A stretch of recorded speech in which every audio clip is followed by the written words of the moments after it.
Let me ask you something, and I want you to be truly honest with yourself. What do you fear more, death or losing your independence?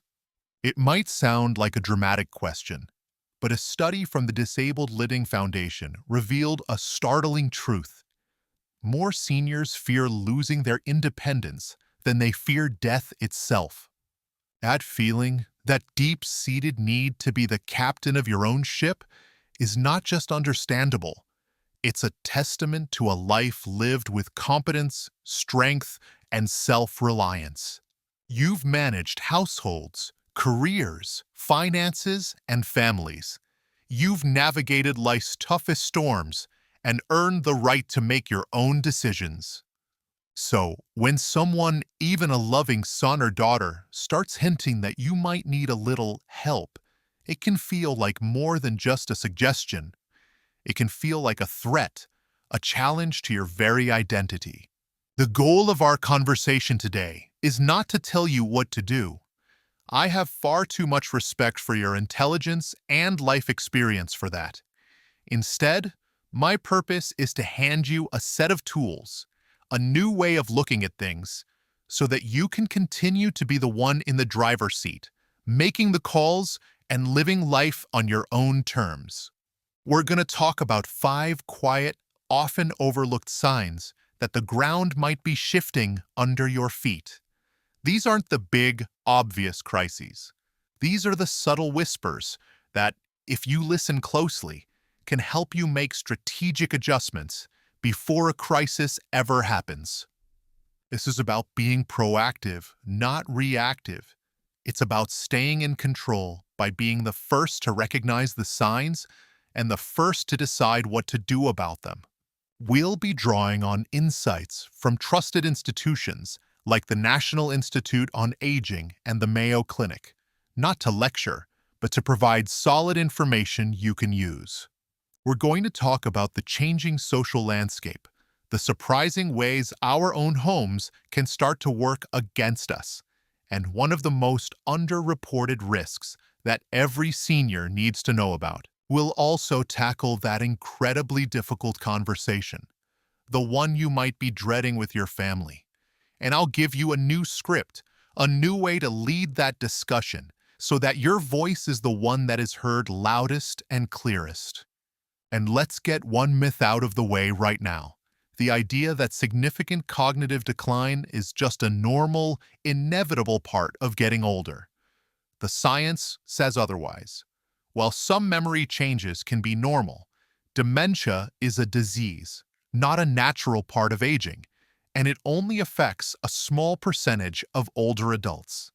So let's proceed with the assumption that you are sharp, capable, and the ultimate authority on your own life. Because you are. And a quick but important reminder, I am not a doctor or a financial advisor. This video is for informational and educational purposes only. The goal is to empower you with knowledge so you can have more informed conversations with your family and trusted professionals, like your doctor or a certified financial planner.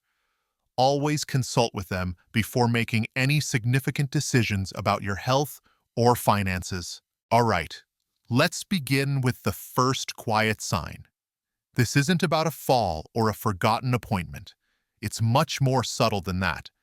It's about the slow, almost imperceptible shrinking of your world. So for our first sign, let me paint a picture. Think about the book club you used to love, the weekly card game with friends, or the volunteer work that gave you such a sense of purpose. Have those activities started to feel more like a chore than a joy? Maybe driving at night seems a little more daunting than it used to, so you turn down evening invitations. Perhaps keeping up with the fast-paced conversation at a noisy restaurant feels draining, so you suggest just staying in. Or maybe, just maybe, you've simply lost a bit of your spark for things that once lit you up. This is our first quiet sign, a changing social landscape. It's when you notice yourself voluntarily or semi-voluntarily pulling back from your social circles and hobbies. It's easy to dismiss this. You might tell yourself, I'm just tired, or I'd rather have a quiet night, and that is perfectly valid. But when it becomes a pattern, it's worth a closer look. The reason this is so important is because social engagement is not a luxury. It's a biological necessity. The National Institute on Aging has published extensive research showing a direct link between social isolation and a higher risk for a wide range of health problems, including high blood pressure, heart disease, obesity, a weakened immune system, and even cognitive decline. When we interact with others, our brain is firing on all cylinders. We're listening, processing, responding, and empathizing. It's like a workout for your mind. When that stimulation dwindles, the muscles can begin to weaken. I remember speaking with a gentleman named Arthur, a retired engineer who was fiercely independent. He had always been the life of the party, but his wife noticed he stopped wanting to go to their Saturday dinner group. He'd say the restaurant was too loud or the food wasn't as good as it used to be. The truth, which he admitted much later, was that he was having a harder time hearing the cross-table conversations and felt embarrassed constantly asking people to repeat themselves. It was easier to just stay home. His world was shrinking, not because he wanted it to, but because a small, fixable problem was creating a large social barrier. So what's the action step here? It's not to force yourself to go to a party you have no interest in. It's about being a detective in your own life. Ask yourself why. If the reason is simply, I didn't feel like it, that's fine. But if the underlying reason is that driving in the rain makes you nervous, or you're worried about navigating a dark parking lot, or, like Arthur, you're having trouble hearing, then you haven't lost your independence. You've simply identified a logistical problem, and logistical problems have solutions. The empowered move here is to delegate the part of the task that's become a hassle, so you can enjoy the part that matters. This is where we introduce the powerful concept of interdependence. It's not about becoming dependent. It's about strategically using resources to maintain your independence. Maybe you use a rideshare service just for those tricky nighttime events. Maybe you ask a friend to pick you up. Maybe you get a simple hearing assessment. The action step is to solve the logistical challenge, not to give up the social connection. And the red flag? If you feel a persistent lack of interest in almost all activities you used to enjoy, coupled with a low mood or feelings of hopelessness for more than 2 weeks, that is a clear sign to talk to your doctor. It could be a signal of depression, which is a highly treatable medical condition, not a personal failing. Now, solving the logistics of getting out of the house is one thing. But what happens when the house itself starts to present challenges? This brings us directly to our second quiet sign. The home begins to feel more like a hurdle than a haven. We've all heard the phrase, aging in place. It's held up as the gold standard, the ultimate way to maintain independence. And for many people, it is. But here's a contradiction that is rarely discussed. For some, the relentless effort to age in place in a home that no longer fits their needs can actually make them less independent. Think about it. If your days are consumed by the sheer effort of keeping up a large house, the cleaning, the yard work, the maintenance, navigating stairs that have become treacherous, how much freedom do you really have? If you're too exhausted from mowing the lawn to go visit a friend, or if you're secretly afraid of slipping on the basement stairs to do laundry, the house has stopped serving you. You are now serving the house. This is a quiet, creeping sign. It's the stack of mail you mean to get to, the light bulb in the hallway that's been burnt out for a month, or the garden that's become more of a jungle. The simple science behind this is about energy management. We all have a finite amount of physical and mental energy each day. As we get older, It's wise to treat that energy like a precious resource.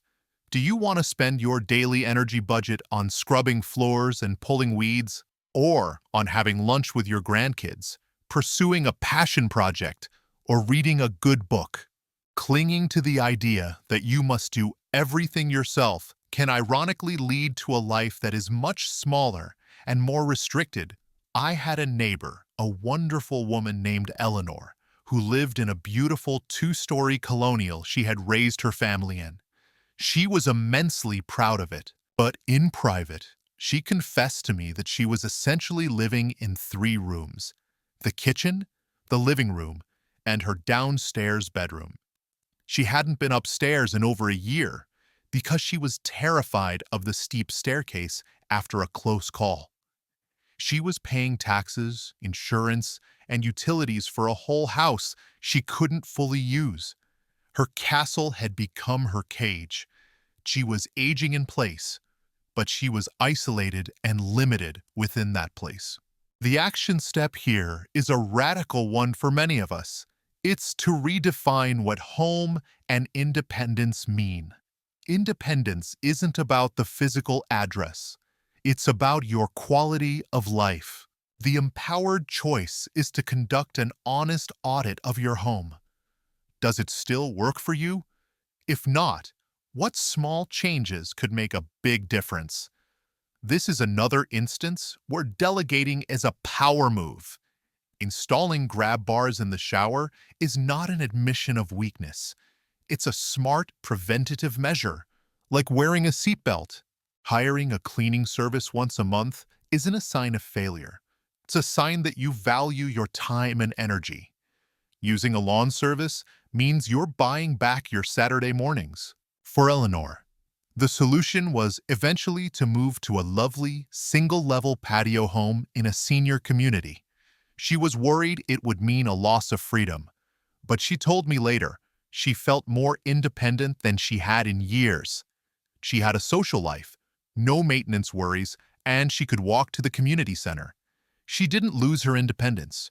She outsourced her burdens. The red flag is when you find yourself actively avoiding parts of your own home due to safety fears, or if you've had one or more falls, even minor ones. These are not things to ignore. They are urgent signals to talk with your doctor or an occupational therapist who can do a home safety assessment. From the physical environment of the home, let's turn to the paperwork that often piles up on the kitchen counter. This leads us to our third and perhaps most critical quiet sign: the paperwork pileup and what it can represent. Let's be honest. Managing bills, taxes, insurance claims, and bank statements can be a confusing and tedious chore at any age. It's a mountain of paperwork that never seems to shrink. The quiet sign here isn't just a messy desk. It's a sense of growing overwhelm or confusion when dealing with these financial and administrative tasks. Maybe you paid a bill late for the first time in your life. Maybe you're finding it harder to balance your checkbook, or you feel a knot in your stomach when a complicated-looking envelope arrives from the insurance company. You might even find yourself just putting it all in a drawer to deal with later. But this sign is critical because it points to a major area of vulnerability. The Consumer Financial Protection Bureau has identified financial exploitation as the most common form of elder abuse, and it is catastrophically underreported. They estimate that for every one case that comes to light, another 43 cases go completely unreported. That is a terrifying statistic. Scammers and even, sadly, untrustworthy relatives or caregivers prey on confusion. They thrive when someone is feeling overwhelmed and isn't quite sure where their money is going. An unpaid bill or a cluttered desk might seem minor, but it can be a crack in the door that lets a much larger problem in. I think of a man named Frank I read about. He was sharp as a tack, a former accountant, but he started getting dozens of charity mailings a day. He felt obligated to send a little something to each one. His daughter noticed his bank account was dwindling at an alarming rate. He wasn't being scammed in the traditional sense, but his good nature was being exploited by aggressive mailing lists, and the sheer volume of it all was too much for him to track effectively. He had lost control of the outflow. This is where taking control by delegating becomes an act of profound self-protection. The action step is to simplify and build a trusted team. Consider setting up automatic bill pay for your regular utilities, so you never have to worry about a due date again. Consolidate bank accounts if you have too many to track. And most importantly, designate a trusted financial second in command. This could be a highly responsible adult child or a fee-only certified financial planner who has a fiduciary duty to act in your best interest. This isn't giving up control. It's adding a layer of security. You're appointing a co-pilot to help you navigate while you remain the captain. You can set up read-only access for your bank accounts so your child can monitor for fraud without being able to move money. You can have a professional help organize your files. This is you, proactively protecting your power and your assets. The red flag is immediate and serious. If you notice unusual bank withdrawals, new names on your accounts, or if someone is pressuring you to sign documents you don't understand or to give them money, that is not a quiet sign. That is a blaring alarm. You should contact your bank, local law enforcement, and the Adult Protective Services agency in your area immediately. All right, let's just take a quick pause. We are halfway through, and we've covered some heavy but important ground. We've talked about the subtle shrinking of your social world, how your home can sometimes become a burden, and the critical importance of protecting your financial power. These are not easy things to think about, and I commend you for taking this time to arm yourself with this knowledge. This is what being in control truly looks like. If you're finding this guide helpful, if it's sparking some new ideas or validating feelings you've had, I would be so grateful if you took just a moment to tap that like button below. It's a small thing that tells YouTube this conversation is important and helps it reach more people who need to hear it. Thank you for that. Now let's get back to it.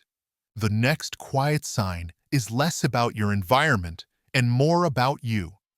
It's about subtle shifts in the rhythm and patterns of your daily life. This is our fourth quiet sign, the shifting of your daily routines. Think about the small, automatic things you do every day. The way you get dressed, the meals you prepare, the time you take your medications. These routines are the bedrock of our days. A quiet sign can be a subtle change in this foundation.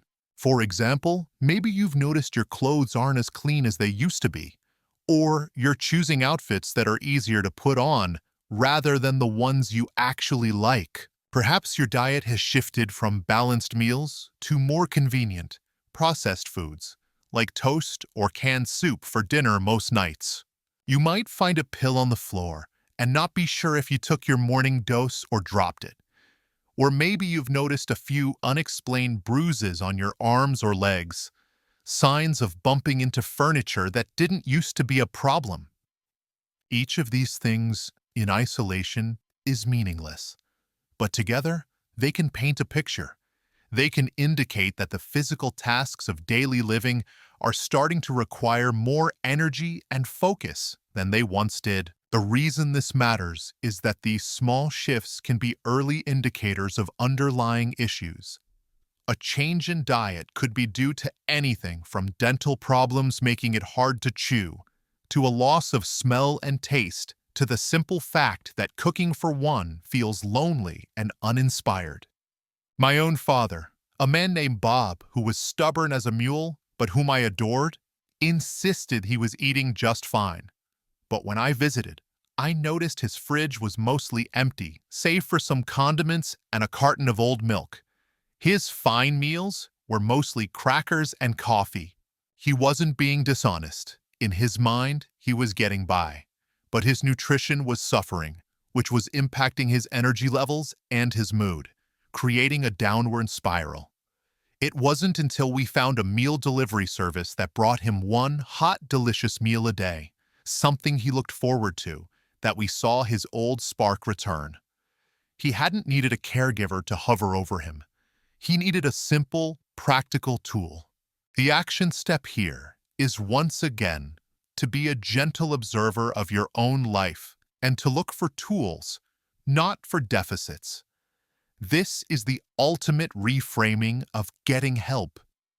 You are not getting help. You are acquiring tools to make your life easier and better, just like you would buy a better can opener or a more comfortable chair. If meal prep is a drag, a meal delivery service isn't a crutch. It's a personal chef. If remembering medications is a worry, an automatic pill dispenser with an alarm isn't for old people. It's a sophisticated piece of technology that frees up your brain power for more important things.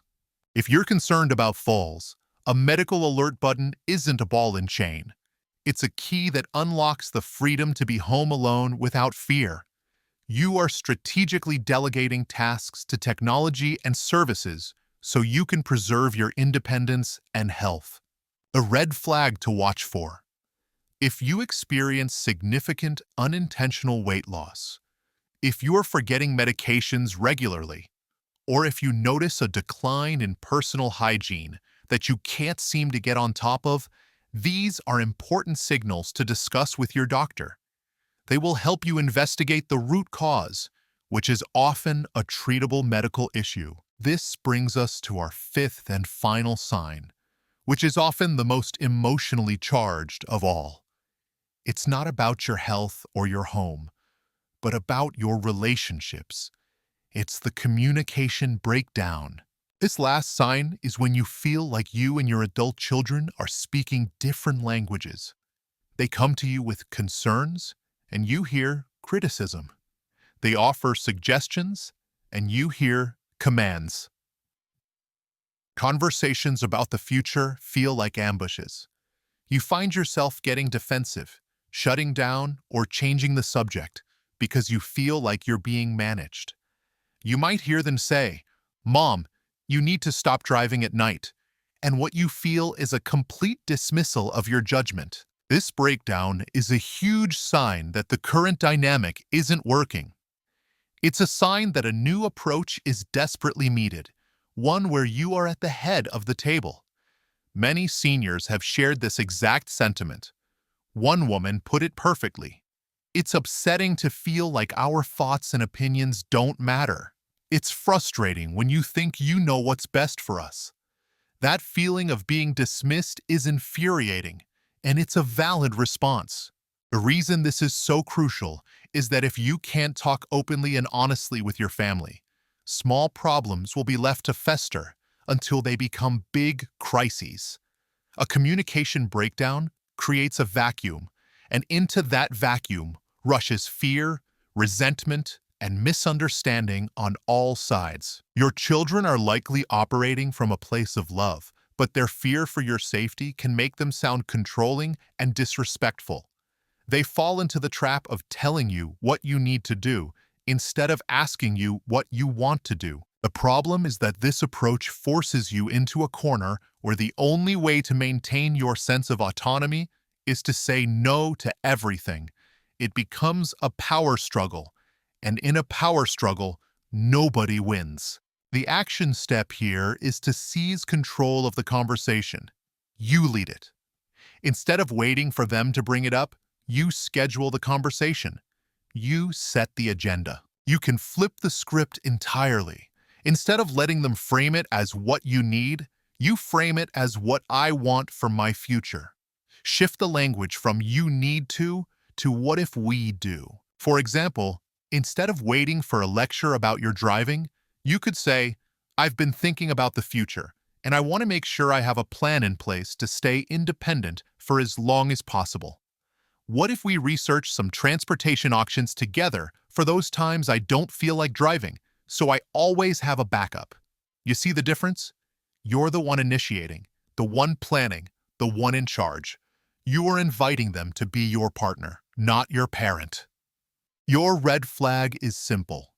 If every single conversation about your well-being ends in a fight with raised voices and hurt feelings, it's a sign that the dynamic is broken.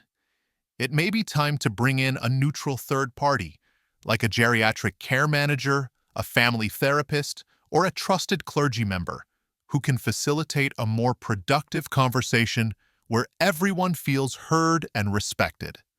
Sometimes you just need a good referee. And this really gets to the heart of the matter, doesn't it? This delicate, often difficult dance between autonomy and safety. The truth is, there may not always be easy answers. There will be times when what you want and what your family or doctor thinks is safest might be two different things. That is the reality. But by recognizing these quiet signs early, by being the first to see the changing landscape, you give yourself the most valuable asset of all: time. Time to think, time to research, time to plan, and time to make your own well-reasoned choices from a position of strength and clarity. So let's bring it all together. We talked about the 5 quiet signs that it might be time to strategically add some tools to your toolbox. We started with the shrinking world, that subtle withdrawal from social life, and reframed the solution as solving logistical problems, not giving up connections. We looked at how the home can become a hurdle, and how delegating chores like maintenance or cleaning is a power move that buys you time and energy. We discussed the critical importance of the paperwork pileup, and how protecting your financial power by building a trusted team is one of the smartest things you can do. We then turned to the shifting daily routines and saw how new tools and technologies aren't a crutch, but a way to make life easier and safer. And finally, we tackled the communication breakdown and how you can seize control of the conversation by leading it with your vision for your future. The core message in all of this is that needing a hand with certain tasks is not a failure. It's a reality of life. True independence isn't about doing every single thing by yourself until you can't anymore. That's a recipe for a crisis. True, sustainable independence is about having the wisdom and foresight to build a system of support around you that allows you to focus your energy on what truly brings you joy and purpose. It's about being the architect of your own life and intelligently hiring the subcontractors, be it a meal service, a rideshare app, or a financial planner, to handle the things you no longer wish to. You remain the boss. You stay in control. Now, I would love to hear from you. Which of these 5 signs resonated the most with you? Was there a particular story or a piece of advice that felt like a real aha moment? Please share your thoughts and experiences in the comments section below. Your wisdom is valuable, and your story might be exactly what someone else needs to read today. And if you enjoyed this deep dive conversation and want more content designed to empower you to live your best, most independent life, please be sure to hit that subscribe button and ring that little notification bell so you won't miss what's next. Thank you so much for spending this time with me today. Be well, stay empowered, and I'll see you in the next video.